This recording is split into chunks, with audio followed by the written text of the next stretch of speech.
Bismillahirrahmanirrahim. Assalamualaikum warahmatullahi wabarakatuh. Alhamdulillahirabbil alamin. Wassalatu wassalamu ala asyrafil anbiya'i wal mursalin sayyidina wa habibina wa syafi'ina wa qudwatina Muhammadin wa ala alihi wa ashabihi wa tabi'in wa tabi'in wa man tabi'ahum bi ihsan ila yaumiddin. Tsumma amma ba'd. Jemaah sekalian, Bapak Ibu, rekan-rekan sekalian yang dimuliakan Allah Subhanahu wa taala. Pada kesempatan malam hari ini kita akan melanjutkan pembahasan seputar hukum penyelenggaraan jenazah. Dan malam hari ini kita akan membahas tentang tata cara sholat jenazah secara ringkas. Di sini akan kami sampaikan tata cara menyolatkan jenazah atau sholat jenazah, tapi dengan penjelasan yang ringkas supaya jamaah sekalian mudah memahami, kemudian bisa diamalkan.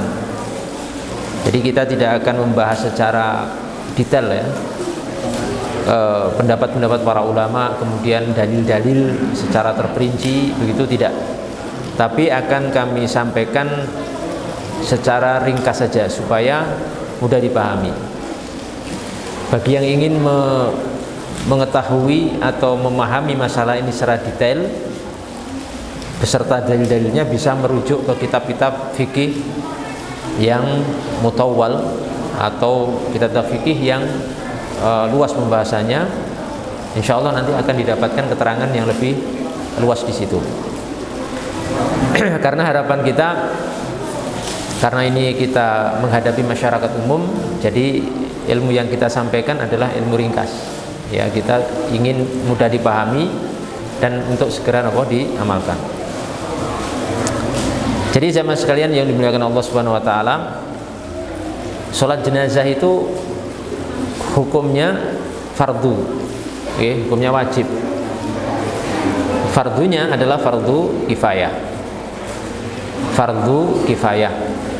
Fardu kifayah itu wajib atas sebagian kaum muslimin. Jika sudah ada yang menyolatkan jenazah seorang muslim, maka sisanya yang belum menyolatkan tidak berdosa.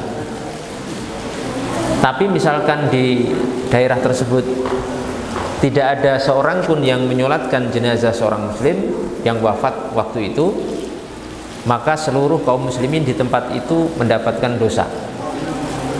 Jadi fardunya fardu kifayah atau kifai. Fardu kifayah itu idza fa'ala al-ba'd saqata 'anil baqin. Jadi kalau sebagian kaum muslimin sudah menunaikannya, maka sisanya tidak berdosa. Atau kewajiban itu telah gugur bagi sebagian yang lainnya yang belum menunaikan.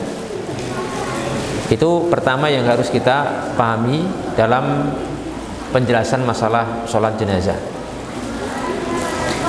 Adapun tata caranya, tata cara pelaksanaan sholat jenazah, yang pertama adalah niat. Ya, yang pertama niat. Niat dalam ibadah itu hukumnya wajib karena termasuk rukun dalam sholat jenazah. Itu harus diniatkan, harus ada niat sholat jenazah. Berdasarkan hadis Nabi Muhammad SAW, innamal a'malu binniyat. Segala amalan itu tergantung pada niatnya. Bagaimana niat sholat jenazah? Niat sholat jenazah itu kita meniatkan sholat untuk jenazah yang ada di hadapan kita ataupun tidak di hadapan kita yang gaib. Ya, secara fardu kifayah karena Allah Subhanahu wa taala. Jadi misalkan kita menyolatkan jenazah seorang muslim, maka dalam hati kita meniatkan sholat jenazah. Sholat jenazah untuk mayat ini. Untuk mayat ini. Tidak disyaratkan harus menyebut namanya. Jadi misalkan depan kita ada jenazah, niat kita dalam hati itu tidak disyaratkan harus tahu namanya. Cukup misalkan untuk mayat ini atau untuk si mayit ini. Itu kalau jenazahnya ada di hadapan kita. Karena kadang nanti ada jenazah yang tidak di hadapan kita, sholat jenazah secara gaib. Misalkan yang wafat di Jakarta atau wafat di Mekah, itu kan nanti gaib, sholat gaib.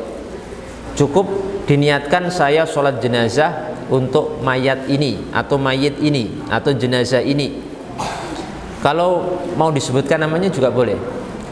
Ya, saya niat sholat jenazah untuk jenazah fulan, sebutkan namanya. Bapak ini, ibu ini misalkan. Ya, fardhu kifayatin, yang hukumnya adalah fardu kifayah lillahi ta'ala, karena Allah Subhanahu wa ta'ala. Niat ini beriringan dengan takbir pertama. Ya, beriringan dengan takbir pertama. Jadi nanti takbir pertama Allah, ya, ketika kita sudah Allahu Akbar, dalam hati kita harus ada niat sholat jenazah itu tadi, Pak. Allah, nah, itu diniatkan di hati kita beriringan dengan takbir yang pertama. Untuk memperkuat dan mempermudah munculnya niat dalam hati, maka mayoritas ulama, jumhur ulama, termasuk dalam hal ini Imam atau Madhab Syafi'i, Madhab al-Imam Syafi'i menganjurkan untuk melafadzkan niat secara lisan. Tapi niat di lisan ini bukan niat hanya sesuatu yang dilakukan untuk mempermudah memunculkan niat dalam hati. Jadi jangan ada yang bingung, loh niat kok dilafatkan? Ya bukan niat kok itu. Melafatkan niat, talafudzu biniyah, itu bukan niat. Jadi jangan ada pertanyaan, niat kok dilafatkan? Enggak ada. Niat itu enggak ada yang dilafatkan. Karena niat itu amalan hati, adanya di hati. Kok dilafatkan? Itu cuma untuk membantu, memudahkan, memunculkan niat yang ada di dalam hati. Yang niat asli itu ya di dalam hati. Ya, cuma untuk wasilah, untuk perantara memudahkan munculnya niat dalam hati. Nah, kalau diniatkan nanti atau dilafatkan untuk membantu yang di dalam hati, itu bisa dilafatkan dengan redaksi, misalkan nawaitu sholah ala hadzal mayyit fardhu kifayatin lillahi ta'ala. Ini bahasa Arab, ini bahasa Arab ya. Nawaitu as-sholata, aku niat sholat, ya, ala hadza al-mayyiti, untuk mayit ini, fardhu kifayatin, yang hukumnya fardu kifayah, lillahi ta'ala, karena Allah Subhanahu wa ta'ala. Bisa niku dibantu, atau nawaitu jadi usolli juga, usolli, ya, usolli ala hadzal mayyit, ya, aku niat untuk mayit ini, atau usolli sholatal janazati ala hadzal mayyit fardhu kifayatin lillahi ta'ala. Aku niat sholat jenazah untuk mayit ini, ya, mayit di hadapan kita, yang hukumnya fardu kifayah lillahi ta'ala, karena Allah Subhanahu wa ta'ala. Kalau kita nggak paham bahasa Arab, kalau kita tidak paham bahasa Arab, seperti mungkin kebanyakan masyarakat mriki tidak paham bahasa Arab, cara membantu memunculkan niat dalam hati bisa dilafatkan dengan bahasa yang kita pahami. Bisa bahasa Indonesia, bisa bahasa apa? Jawa. Bahasa Indonesia misalkan dilafatkan, saya niat sholat jenazah untuk mayit ini yang hukumnya fardu kifayah karena Allah Ta'ala. Terus Allah, lah pas Allah takbir pertama niku dimunculkan niat dalam hati. Niat yang sudah kita lafadzkan tadi sebelumnya, kurang lebih begitu, dalam hati kita baca lagi seperti itu. Kalau bahasa Jawa nggih, monggo silahkan nanti tinggal menjawakan tadi yang bahasa Indonesia tadi. Niat insun sholat jenazah kanggo mayit niki, misalkan mayit iki karena Allah Subhanahu wa taala, fardu kifayah karena apa? Allah Subhanahu wa taala. Monggo panjenengan nek kula kurang fasih bahasa Jawa. Ya, kurang lebih ngoten. Itu niat, ini ku rukun, Pak. Jadi sholat jenazah itu harus berniat. Ya, harus berniat sebagaimana sholat-sholat yang lainnya. Kemudian setelah niat tadi takbir. Lah sholat jenazah niku ada 4 kali takbir. Takbir pertama, 2, 3, 4. Oke, ada 4 kali takbir. Dan sholat jenazah niku ndak ada rukuk dan sujud. Jadi nanti ampun panjenengan sholat jenazah kemudian rukuk sama sujud, itu keliru. Karena sholat jenazah niku tidak ada rukuk dan tidak ada sujud. Cuma takbir beserta nanti bacaannya kita sampaikan. Dan 4 takbir niki perlu dipahami. Niki mungkin banyak yang belum paham. 4 takbir dalam sholat jenazah niku statusnya rukun. Bacaan takbir 4 kali dalam sholat jenazah niku statusnya apa? Rukun. Bukan yang wajib cuma takbir pertama kemudian takbir 2, 3, 4 sunnah. Enggak. Jangan sampai keliru, jangan sampai disamakan dengan sholat fardu. Kalau sholat fardu niku takbir yang rukun, yang wajib takbir pertama mawon, takbiratul ihram. Tapi kalau dalam sholat jenazah takbir 4 kali niku semuanya rukun wajib, tidak boleh ditinggal. Kalau ditinggal maka sholat jenazahnya tidak sah. Jadi takbir pertama, 2, 3, 4 statusnya apa? Rukun, hukumnya wajib. Seperti dinyatakan oleh para ulama, diantaranya dalam Kasyifatus Saja sebutkan fal kullu ruknun wahidun. Semua takbir 4 ini adalah hukumnya apa? Ruknun wahidun, satu rukun. Jadi nggak bisa dikurangi. 3 saja nggak bisa. 1 atau 2 saja nggak bisa. Harus 4. Harus minimal 4. Kalau lebih malah boleh, tapi tidak saya bahas karena nanti panjenengan malah tambah bingung. Yang penting 4 kali takbir ini hukumnya apa? Wajib, rukun. Lah, takbir pertama setelah kita takbir pertama gini, sholat jenazah tadi pun niat, terus apa? Takbir Allah, ya. Ketika takbir pertama nih, takbir bacaan takbir Allahu Akbar niku statusnya tadi rukun, wajib.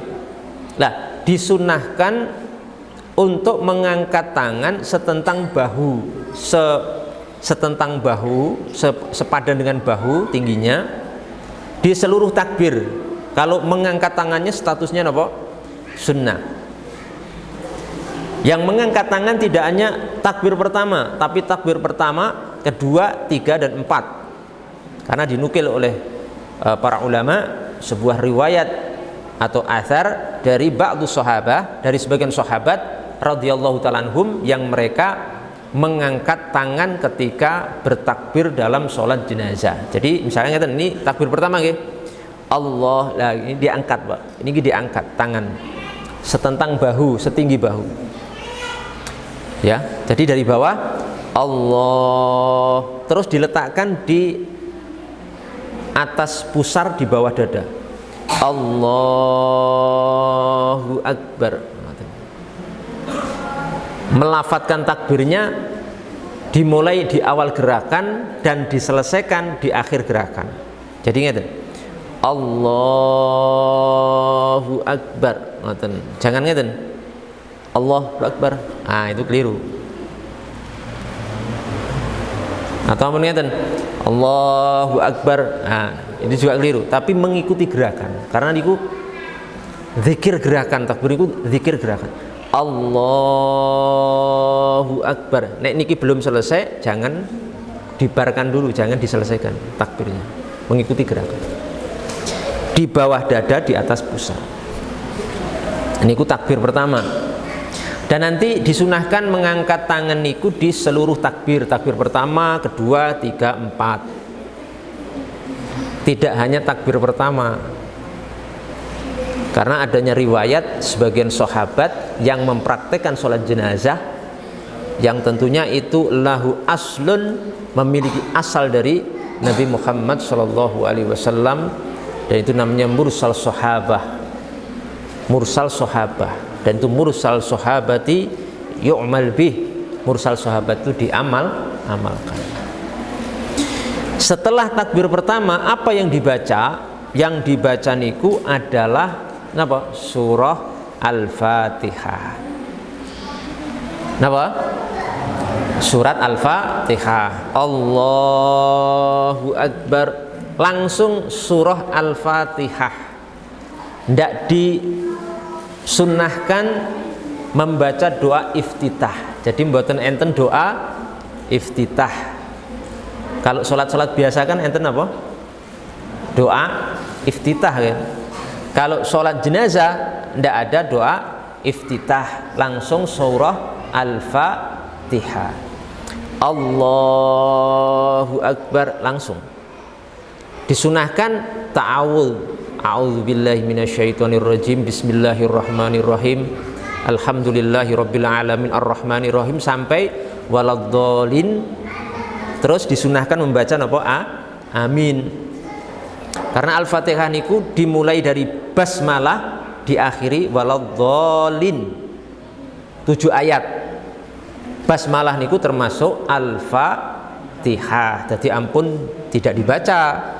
Jenengan baca Al-Fatihah langsung alhamdulillah tanpa membaca basmalah, salat panjenengan tidak sah. Paham betul niki? Paham ya? Jadi Al-Fatihah niku dimulai dari napa? Basmalah. Pun derek madhab niki mawon. Ampun aneh-aneh. Derek Imam Syafi'i. Karena Imam Syafi'i mesti derek Nabi. Derek Quran dan hadis. Pasti niku 100%.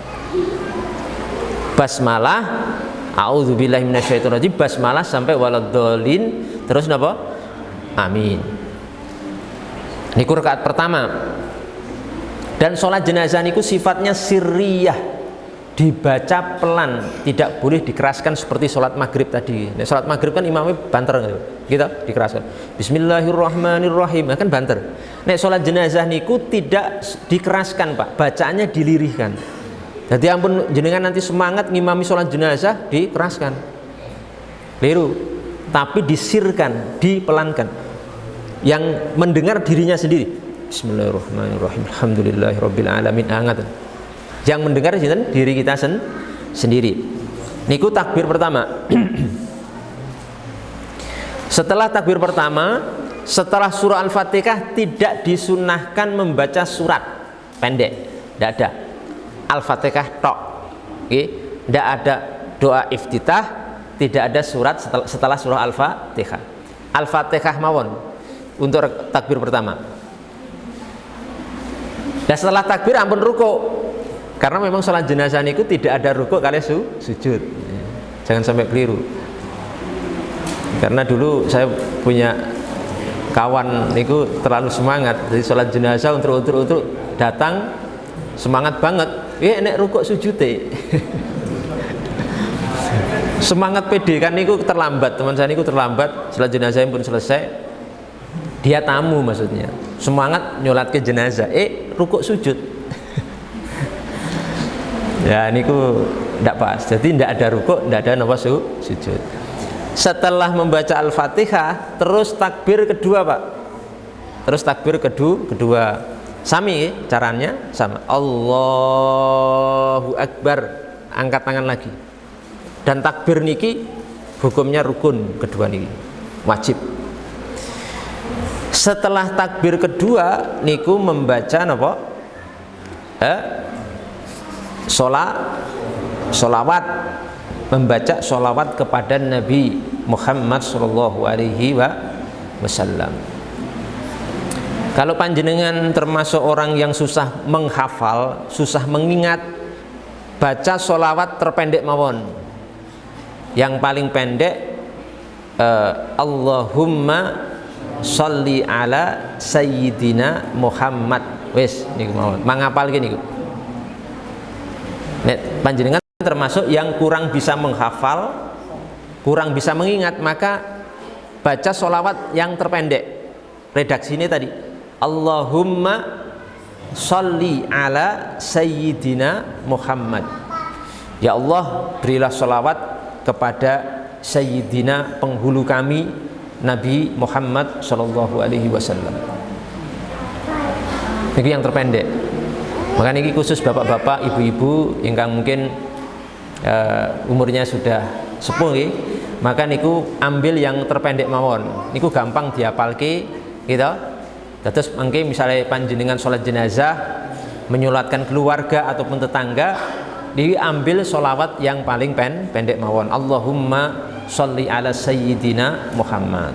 Lah, kalau pengen lebih sempurna, yang akmal, yang lebih sempurna, silahkan lebih panjang. Bisa redaksinya bunyinya Allahumma sholli ala sayyidina Muhammad wa ala ali sayyidina Muhammad kama shallaita ala sayyidina Ibrahim wa ala ali Ibrahim wa barak ala sayyidina Muhammad wa ala ali sayyidina Muhammad kama barakta ala sayyidina Ibrahim wa ala ali sayyidina Ibrahim fil alamina innaka Hamidum Majid. Niku yang terpanjang, yang panjang ya, versi panjangnya niku. Insyaallah niku nggih gampang. Ya, kurang lebih seperti di tahiyat. Ya, di tahiyat itu sudah ada redaksinya. Allahumma sholli ala sayyidina Muhammad wa ala ali sayyidina Muhammad kama shallaita ala sayyidina Ibrahim wa ala ali sayyidina Ibrahim wa barik ala tadi maaf ya, wa barik ala sayyidina Muhammad wa ala ali sayyidina Muhammad kama barakta ala sayyidina Ibrahim wa ala ali Ibrahim fil alamina innaka Hamidum Majid. Kurang lebih nih. Niku yang versi panjang untuk setelah takbir kedua. Kemudian setelah takbir kedua, takbir ketiga Pak. Sami tata carane Allahu Akbar ini takbir ketiga. Lafaz takbir ini hukumnya wajib, rukun, tetap disunahkan angkat tangan Allahu Akbar. Terus di rakaat ketiga, takbir ketiga, di takbir ketiga niki berdoa. Nggih, takbir ketiga ini berdoa. Dan doa dalam takbir ketiga niki hukumnya wajib. Hukumnya wajib seperti dinyatakan di sini oleh para ulama ai wujuban. Ya. Ad-du'a lil mayyit ba'da tsalitsah ai wujuban. Di setelah takbir ketiga niku doa untuk mayit, dan ini sifatnya wujub, wajib, bukan sunnah. Jadi misalnya panjenengan tidak doa di takbir ketiga, maka sholat jenazahnya batal, karena ini hukumnya wajib, wujuban, ai wujuban, mendoakan mayit. Dan mendoakan mayit di sini di sholat jenazah itu tidak bisa dengan bahasa Indonesia, Pak. Karena itu bagian dari sholat. Jadi misalnya jenengan sholat jenazah di takbir, setelah takbir ketiga mendoakan mayit dengan bahasa Jawa atau bahasa Indonesia, sholatnya batal. Tidak bisa, karena itu bagian dari sholat. Seperti penjenengan misalkan sholat doa ruku atau sujud diganti bahasa Indonesia, niku batal sholatnya. Subhana rabbiyal azim, mboten bisa ngomong subhana rabbiyal azim, susah, terus diganti terjemahannya Maha suci Allah yang maha agung, batal sholatnya. Ya batal. Tapi nanti akan beda ketika seorang memang tidak mampu sama sekali. Nanti bisa diganti dengan sesuatu yang mungkin bisa dia lakukan, ya bisa dia lakukan. Kalau tidak bisa sama sekali, nggih ngeten mawon, Allahumma gfir lahu. Minimal niku mawon. Allahumma ighfir lahu. Misalnya napa? Jenazah laki-laki niku mawon. Pendek mawon. Allahumma ighfir lahu. Misalkan, ya Allah ampunilah si mayit laki-laki ini. Nek perempuan, Allahumma ighfir laha. Ya Allah ampuni mayit perempuan ini. Ngaten mawon. Minimal niku. Minimal niku. Tapi nek panjangnya, versi panjangnya banyak pilihan redaksi yang ada. Kalau saya biasanya memakai redaksi yang masyhur, bahkan kata para ulama redaksi ini merupakan redaksi yang paling afdol, ya, yang paling bagus dari seluruh redaksi doa di setelah takbir ketiga dari sholat jenazah. Napa niku redaksinya? Redaksinya berbunyi Allahumma ighfir lahu warhamhu wa'afihi wa'fu anhu wa akrim nuzulahu wa wasi' madkhalahu waghsilhu bil ma'i wath thalji wal barad wa naqihhu minal khataaya kama yunaqqath thawbul abyadu minad danas wa abdilhu daran khairan min darihi wa ahlan khairan min ahlihi wa zawjan khairan min zawjihi wa adkhilhul jannata wa adhu min adzabil qabri wa fitnatihi wa min adzabin nar. Niku versi panjangnya. Jadi monggo nanti yang bisa menghafal versi panjang itu lebih bagus. Tapi kalau tidak bisa nggih, semampunya minimal tadi Allahumma ighfir lahu untuk laki-laki, utawa apa? Allahumma ighfir laha untuk perempuan. Jadi memang ya agak ribet nggih. Maksudnya sholat jenazah itu ya tetap ada tata cara bakunya. Jadi misalnya panjenengan tidak bisa doa tadi dengan versi bahasa Arab, ya sulit memang. Ya sudah, misalnya nggak bisa ya nggak usah menyolatkan, wong itu cuma fardu kifayah. Biar yang bisa saja yang menyolatkan, ya. Beda dengan sholat fardu. Kalau sholat fardu niku kan ndak bisa, jenengan ndak bisa, niku nggak gugur kewajiban sholat fardu nih. Jadi misalkan ya, jenengan sholat fardu, sholat wajib 5 niku, Ustadz saya nggak bisa membaca Al-Fatihah, belajar ya nggak bisa. Apakah saya boleh tidak sholat? Tidak boleh, tetap harus sholat semampunya. Al-Fatihah nanti bisa diganti semampunya. Misalnya akhirnya semampunya, saya mampunya cuma baca subhanallah, Al-Fatihah diganti subhanallah akhirnya. Jadi ketidakmampuan kita, ketidakbisaan kita membaca Al-Fatihah itu tidak menggugurkan sholat fardu. Beda kalau sholat jenazah ini kan fardu kifayah. Enggak setiap orang harus sholat jenazah. Yang bisa mawon silahkan sholat jenazah. Kalau yang nggak bisa ya nggak sholat, nggak apa-apa, nggak berdosa. Yang penting sudah ada yang menyolatkan. Niku versi panjang untuk doa setelah takbir ketiga dalam sholat jenazah. Paham ya? Kemudian setelah itu takbir untuk keempat, takbir keempat sama ya tata caranya. Allahu Akbar keempat. Lah, setelah takbir keempat ini langsung salam. Ya berhenti sejenak terus langsung salam. Allahu, ini yang keempat ya. Allahu Akbar sejenak terus salam. Assalamualaikum ke kanan. Assalamualaikum warahmatullah ke kanan. Kemudian assalamualaikum warahmatullah ke kiri. Yang kanan wajib, yang ke kiri sunnah. Tapi salamnya ini rukun. Jadi salam ke kanan rukun.